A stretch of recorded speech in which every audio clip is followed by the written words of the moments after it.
Good morning, everyone. Welcome to Shades of Green. It is my pleasure to introduce Sandy Winokur. She is with the Sandy Oaks Olive Orchard. They're down in Elmendorf, Texas.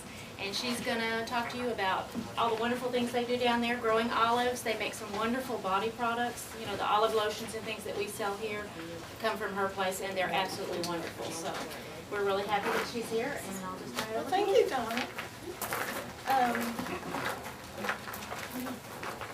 I thought I would talk to you just a little bit about the tree and how far it dates back.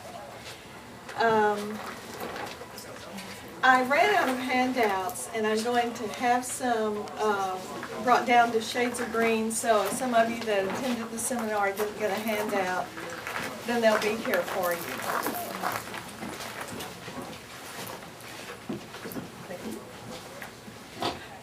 The olive tree started in what is now called Syria and Iran and Egypt, that whole area.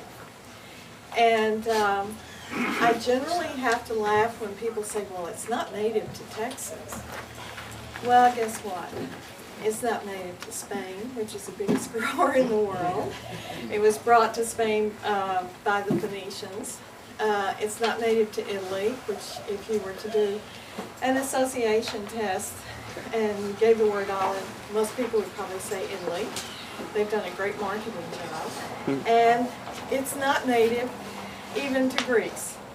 But it spread to those regions, first to Greece, probably by the Phoenicians, and by Greeks conquering that part of the world. And if you read, I just recently picked up something on the web, one of those free publications, Cato the Elder speaking about how to do agriculture.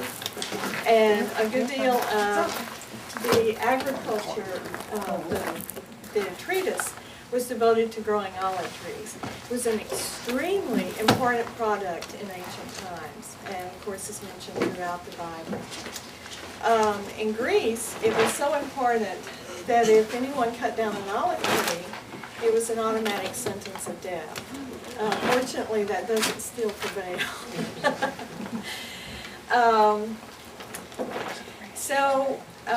Texas is sort of new to this ancient agricultural practice. And I would say we're about 11 to 10 years in it.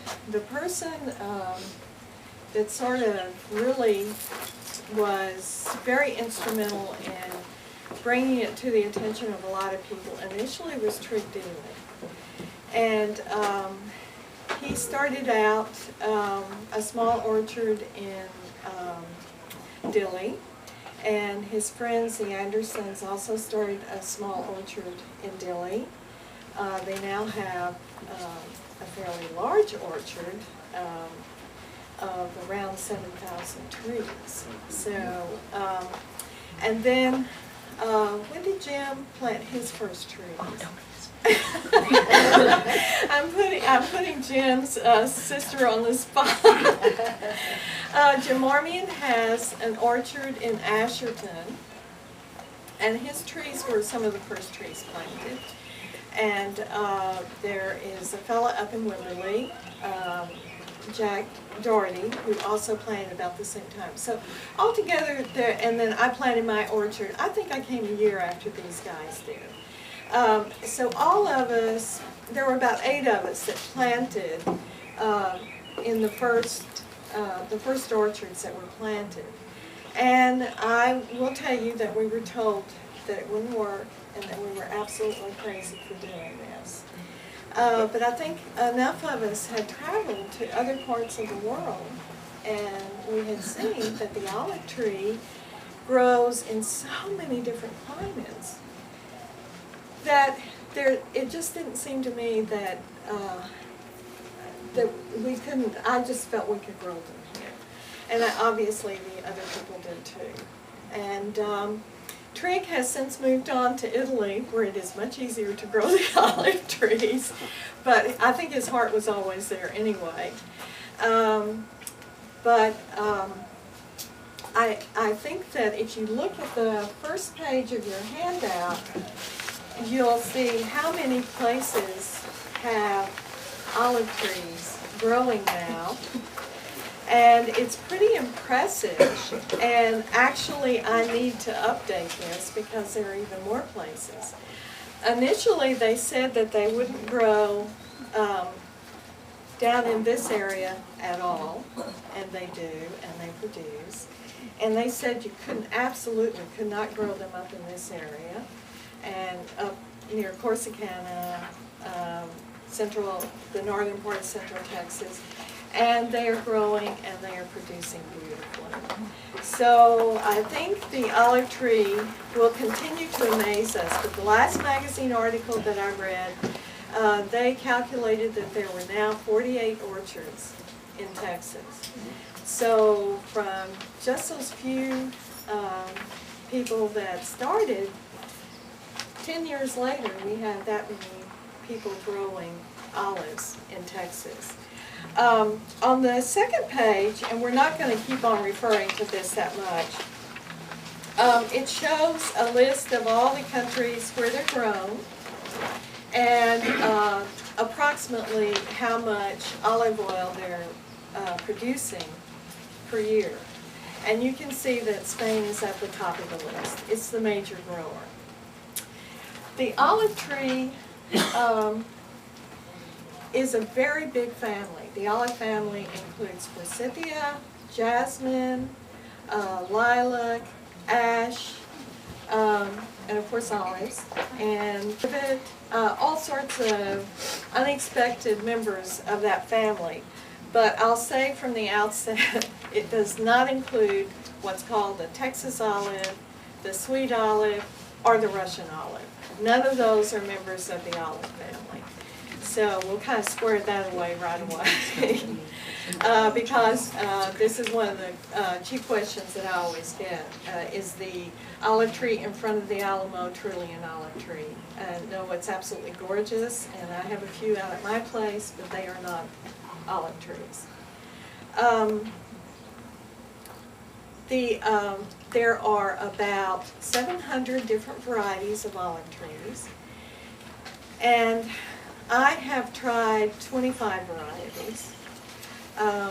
I think Jim has quite a few varieties at his place.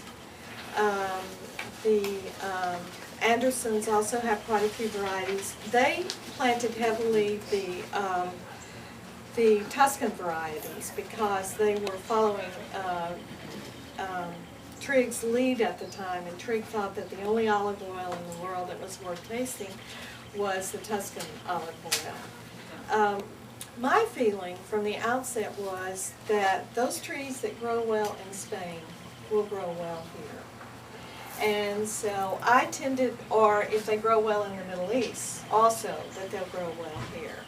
So I tended to go pretty heavily with those varieties. I did try the Tuscan varieties just to see, and they are so miserable at my place that I'm, in fact, pulling some of them up out of the ground and using the wood for carving.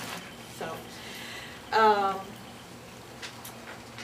the olive tree is a very shallow-rooted, and there's one more page I'll have you look at.